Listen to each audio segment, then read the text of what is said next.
Good morning, Daniel. Good morning, Colin. Greetings from the basement. Greetings from the upper floor. Yeah. And greetings from Sweden. Yeah, I'm from Norway.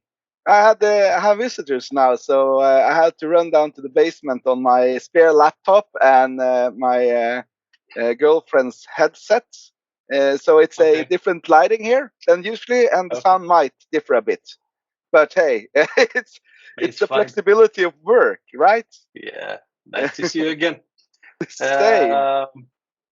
So, welcome everybody. Welcome to Business to Tech. It's going to be a little bit of a later posting with our episode, but hey, life happened, and we're very happy that it did because we had a lot of stuff to do. Yeah. And Tell me a bit about your last week, just short. Yeah, I had in my new role, I'll have to travel a little bit, and will have to visit different countries. I was in Poland. I'm getting ready to go to Lithuania in a few weeks. But it's good, and I see that a lot of businesses picked up, even though COVID, I've heard, is resurging. But the partnership ecosystem within the tech industry, I find it quite vibrant. And like I said in earlier episodes, I find the willingness to talk between companies to better serve the end customer really, really grew. And that means more business for everybody. And that makes me quite happy. And I like this mindset of companies that I personally meet. To better serve the end customer, to have a better offer, to have a better service, to better equipment. That to me, it's good to see, and I'm happy to be a part of that. That's awesome. Like I wouldn't have time to travel now with a small kid, but I would love to have a travel opportunity. Just visiting other countries, meeting other cultures and people, and traveling. Like the longest travel I had was going downstairs to a basement in a mixed setup here on an old crappy laptop, missing my Surface. I used to have my Surface in my previous work. I'm getting a new one later on. But before we go into hardware, because I want to touch that, how was your last week? Because you were busy too. Oh yeah, I had a big talk, actually two, one webinar and a talk on the MVP Day, Microsoft's Most Valuable Professionals. I was allowed to be a guest speaker there. I was nominated for MVP. Let's see what happens. And I was having a interesting talk about AI, actually. Fingers crossed. Yeah. It was very interesting. Like getting MVP status would be fun. It's like a really nice recognition. I would be grateful if I got it. And I'm working now with building a community here in Trondheim for Microsoft enthusiasts. Yeah. Got some really nice talks with a lot of really competent people. Really cool. And looking forward to the weeks. Maybe you're going to invite them at some point. Yeah. I really want to invite several people. I was talking with you a few weeks ago that shouldn't we like bring guests? Actually, we talked about it a year ago as well. People, don't forget, this is 2 years in the making. It took us 2 years to find the record button. Yeah. You were talking a lot about like, should we record? Let's try to record, and like, yeah, life happens, as it always does. And, But going back to the fact that you're in a basement with a small screen in front of you, yeah, we discussed the fact that right now I'm sitting at several monitors and one laptop, and we talked about having a good configuration for you. And again, I think it starts with the purpose of why you're buying the tool. Yes. And I think the complexity comes from the fact that you can have so many flavors, you can have so many configurations, and that's what people find confusing. Yeah, Mac makes it easy. You're a Mac guy, right? Still? I'm a Mac guy, yeah. I need to convert you, right? No, but Mac is awesome in the way that it's a MacBook. You buy a MacBook and then you know what you have. even though they're slightly different. But people feel like they don't need to know all the techie stuff. But I'm a Windows user and prefer Surface. The new Surface laptops are really uh, they are a game changer on the PC sphere because they're actually. I think you were the one who told me that's actually one of the few equipments that compete with Macintosh. Uh, And also who sold out top down. Usually, when companies release a product, it has several flavors, like lower tier, medium tier, upper tier. Well, the Mac with the service, the Microsoft Surface, sold out, but top down. hmm. So the most expensive versions ran out the first. Yeah, but they are amazing. Like when you, one of the things that really I used to actually tease Mac users with because I could take off the screen on my Surface Book, so Yeah, it was both a tablet, full working tablet, and a laptop in one. And when you went up to stage and having a speech or something, you just had it in your arm like a tablet, and you worked with a screen sharing yeah. wirelessly, screen sharing to the TV or projector, and was just standing there with the pen and showing, and it was so flawless working that way for me, and I loved it. I loved it so much, and know you like your Mac, but you can't do this. This is really something that's only a Mac, a PC Surface area. Still, Mac have refused to go that way, unfortunately. Yes, and there are good things for both of them. And by the way, Mm, I'm a Mac guy because I have a purpose. I mm, grew up with Windows. I'm still proud with the fact that I don't need the mouse to work on Windows. I can do everything from the keyboard, which I cannot say I can do on a Mac. But the purpose for me, my goal was to have a laptop, a machine that allowed me to travel easy mm, and to be easy as in weight, to quickly connect to whatever peripheral devices, even though it's not that easy to connect into the macOS ecosystem. But once you do, things normally work out quickly and well. And also, I needed the energy consumption to be quite low, so a long battery life. This is what led me to Max. mm. But I have to say, right now, and at the moment when I started with the Mac ecosystem, Surface wasn't available. No. But now, sitting in Sweden as a hardware option, I have to say it's quite hard to differentiate between well-spec'd Surface Book, which is the laptop, not the tablet, and let's say a MacBook Air. Mm. Right? It's quite hard. I think you should really think of what you're going to use it, because you give me an example with a 10-year-old laptop that still works. Yeah. My old gaming PC. laptop, a Yeah. PC, it's actually still working. It's a modern, but it was two. I gave it away 2 years ago. It was 10 years old then, and I gave it to my brother's kids because they didn't have a PC at all, and they wanted to play Minecraft and other games. And this laptop plays all the normal like low end games with no problem. And it's 10 years old, but it has like 16 gigs of RAM, an i7 processor, two graphic cards in a 15-inch laptop, Yeah. and an SSD drive. So it was blazing fast. It was faster and better than like most standard cheap laptops. Still, Why this happened, people? Because it was a clear purpose for the PC. It was mm. a gaming PC, Yeah, which it still does quite well. yeah, and it was quality. I didn't buy the cheap crap, and you shouldn't. Like in a company as well, don't buy cheap equipment because yes, you save a bit of money on the purchase, but you will lose a lot of.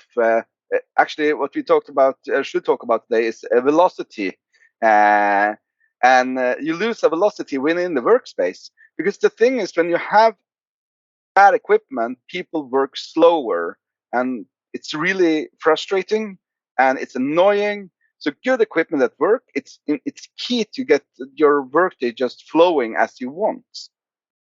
I agree 100% with an addendum. The addendum is this. buy the best equipment you can afford. Yeah. Don't fall into the trap of having a shiny new monitor or a shiny new laptop because it does this and that and you never use it. Buy something that you use and it's the best thing you can afford. I find it Mm.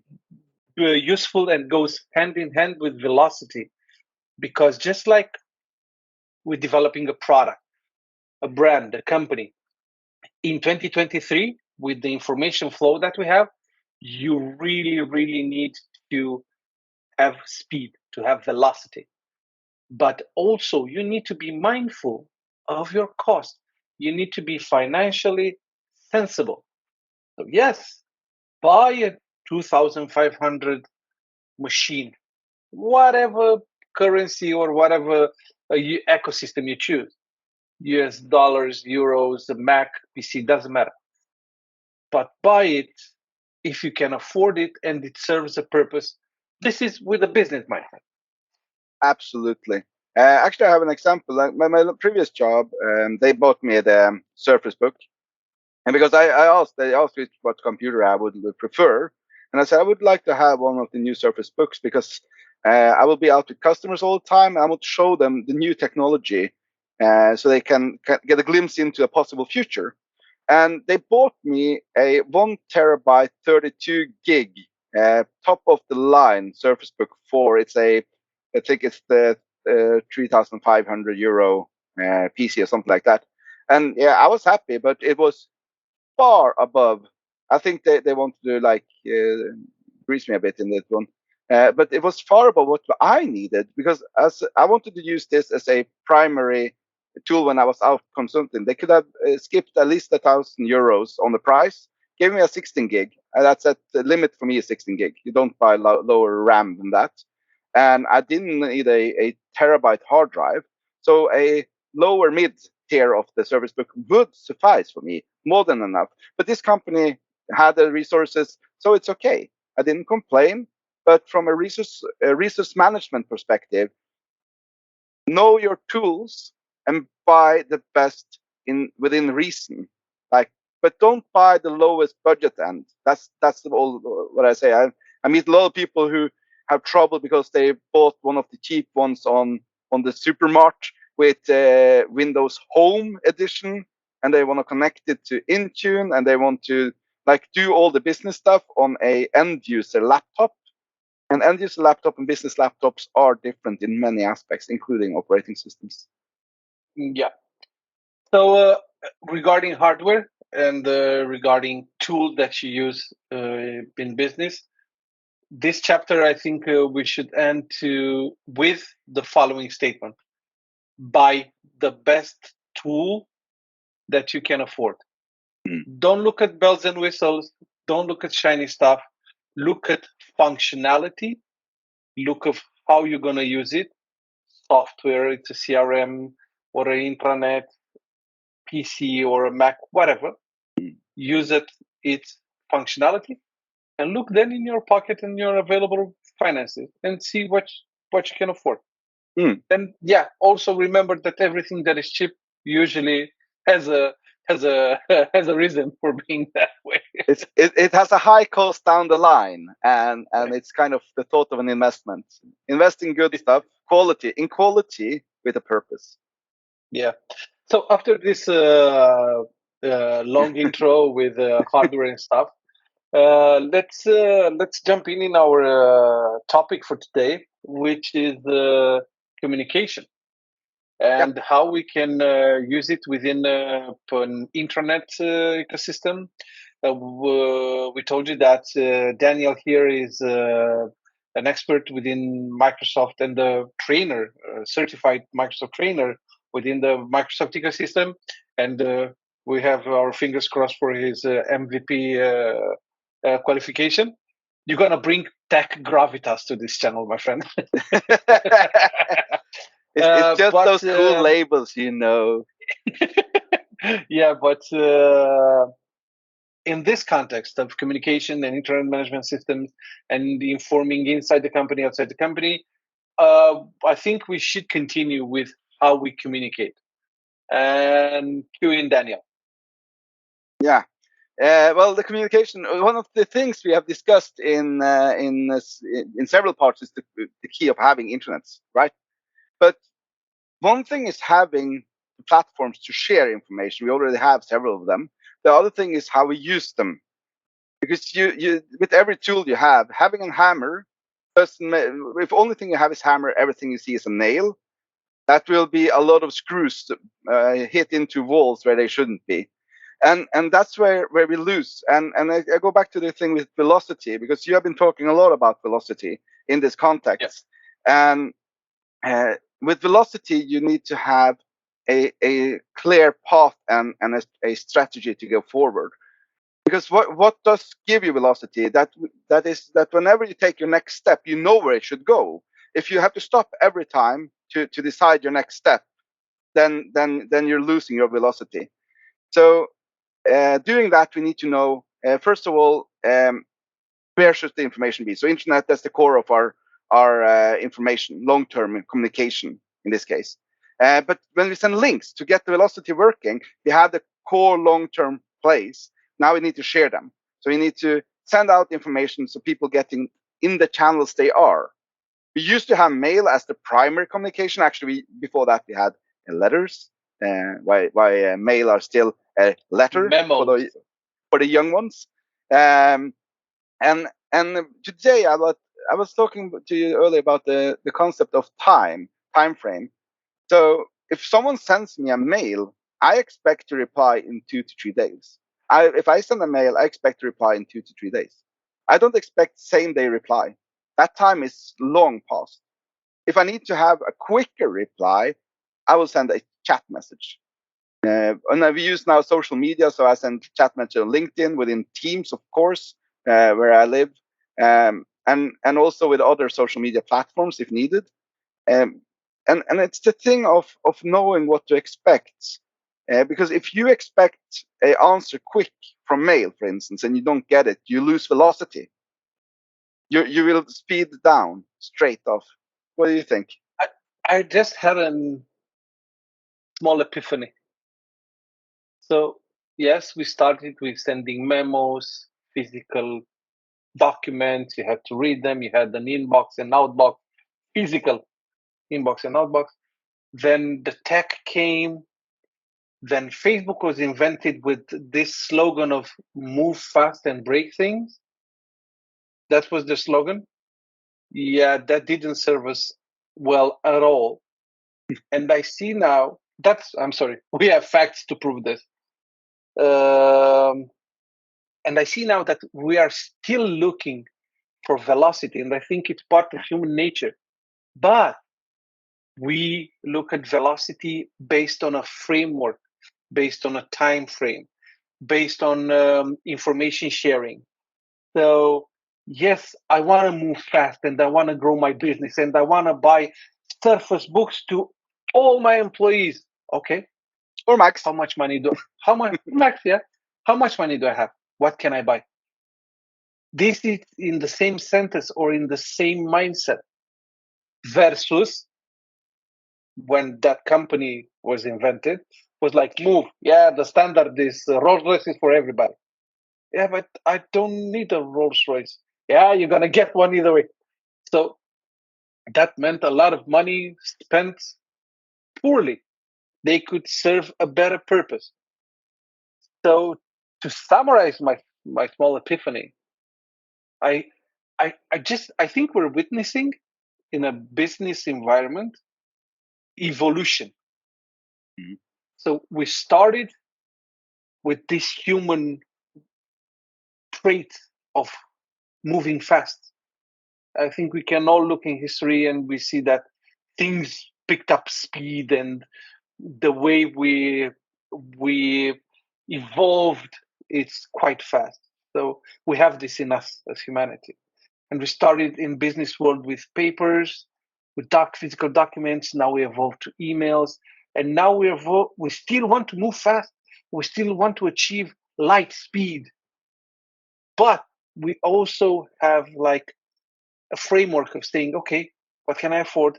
What can serve my purpose best? Sorry. Hey, what do I want to achieve? Why am I moving fast? So yeah, that's my small epiphany. Thank you for allowing me to share. Yeah, no, but that's interesting. It's actually within a sphere I've been working a bit on. Um, I'm just collecting the thoughts around this. We are in a digital transformation just now. It started with digitization and digitalization, moving data into the cloud or into the digital sphere, and moving tools into the digital sphere. So Word is just a A4 document that you write on. That's Word for you. Or Yep. Pages or LibreOffice or Google Docs or whatever you want. It's just representation of our physical things. That's digitalization. Um, but we are now moving more. We want to do a transformation where the digital sphere gets its own identity when tools talk with tools by themselves. So instead of me building a document in my representative sphere, I input information, and that information is presented the way we need it wherever it is, to whomever it is. And the access of information. We used to have a great search tool some years ago, what was called Google Search. Um, it was amazing. It could find anything I needed. Now it just finds commercials, spam, and people who want to sell me stuff. In my experience, the others aren't much better, but that's life. Um, but the search for information at one point was when we had peak searchability, we could easily find what we needed to keep up with velocity, right? The access to information when I need it. And that's why I've been talking a lot about intranets, why it's important in business. It's not because you need to tell people something. Like people think that intranet is for the leaders to put out what they want to say to their employees. Yeah, kind of, but that's not the purpose. It's a knowledge bank which is searchable and easily accessible for people when they need it. We are still working in the mentality of pushing data into people's faces, like newspapers do. But an internet's true purpose is to be the knowledge bank of the company, which the employees can search and tap into when they need the information that they can't access in other way. You shouldn't at least be able to Google sensitive documents from your business. If you've done that, you have a data leak and you need to close that yesterday. But that's kind of the key. Expected reply time was an important part of our discussion earlier, actually. But the concept is more simple than that. It's instant access to what I need when I need it, so I can have my personal velocity. How did I summarize it good enough? Yeah, I followed what you said. Also, I was smiling when you said Google. Looking at it from my mere perspective,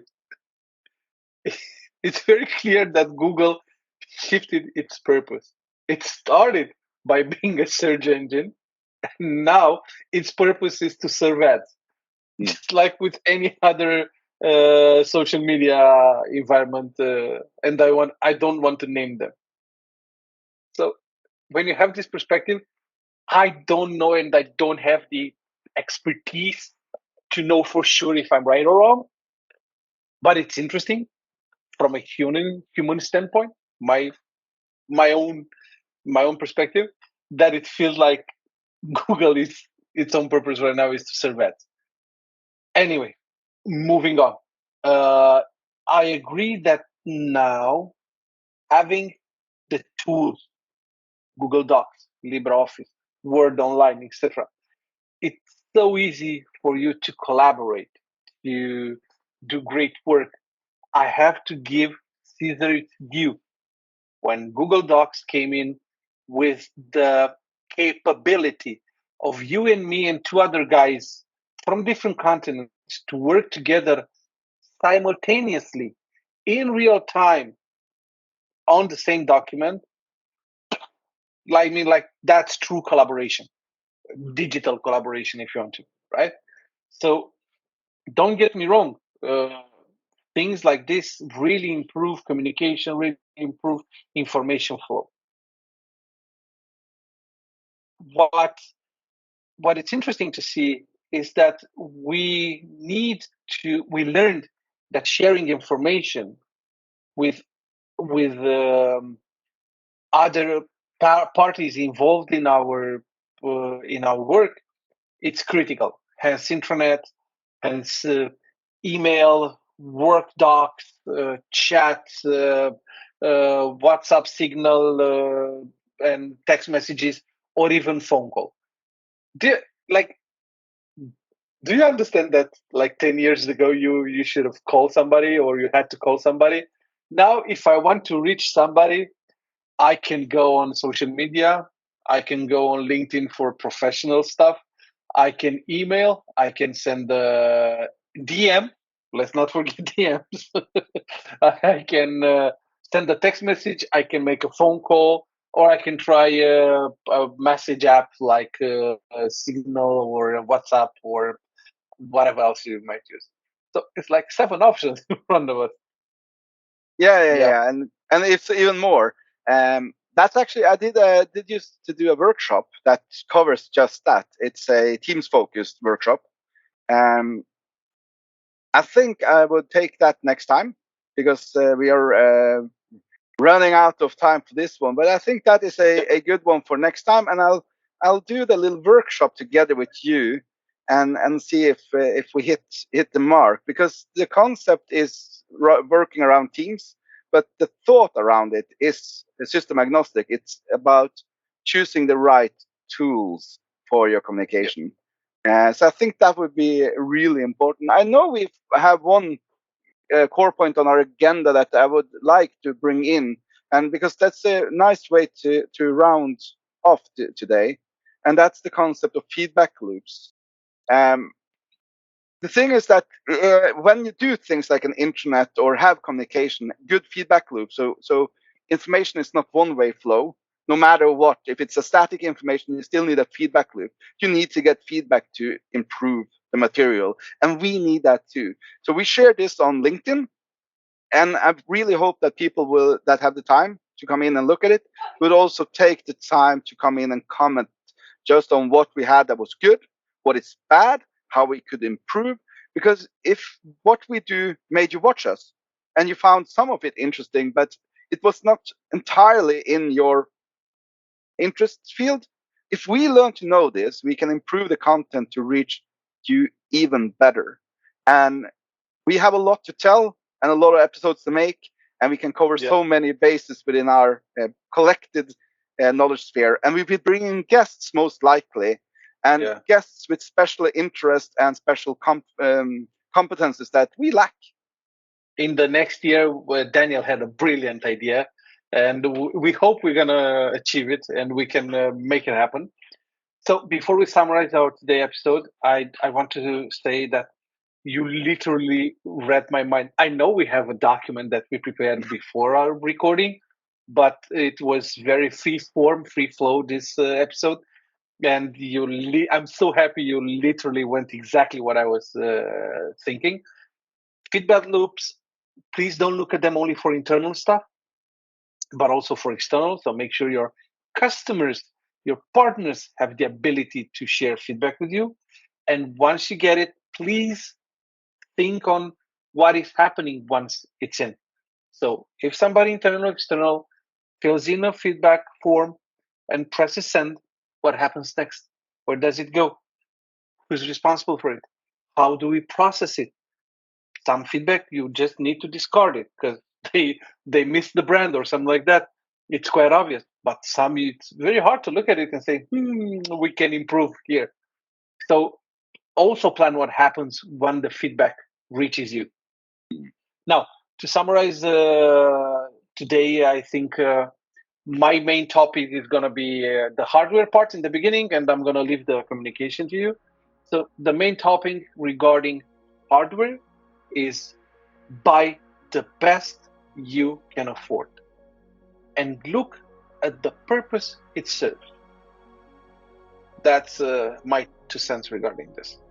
I love it. It's entirely correct. I would say from the communication part, it's don't look at an intranet or other tools as we used to do. So an intranet is you have the possibility with the internet to serve news from the leaders, but see the internet as your internal knowledge bank in a company where people can access information that's really hard to get on Google, hopefully. And when you communicate, have a purpose and a thought with each channel, with expected reply times, how you expect them to work internally, externally. Have the discussion with how your employees, your colleagues, and your team works best together, and find a perfect middle ground, but build a knowledge base that is easy, accessible for everyone, because it's important when people want to have their speed and velocity that they don't have to stop and find out, who should I ask?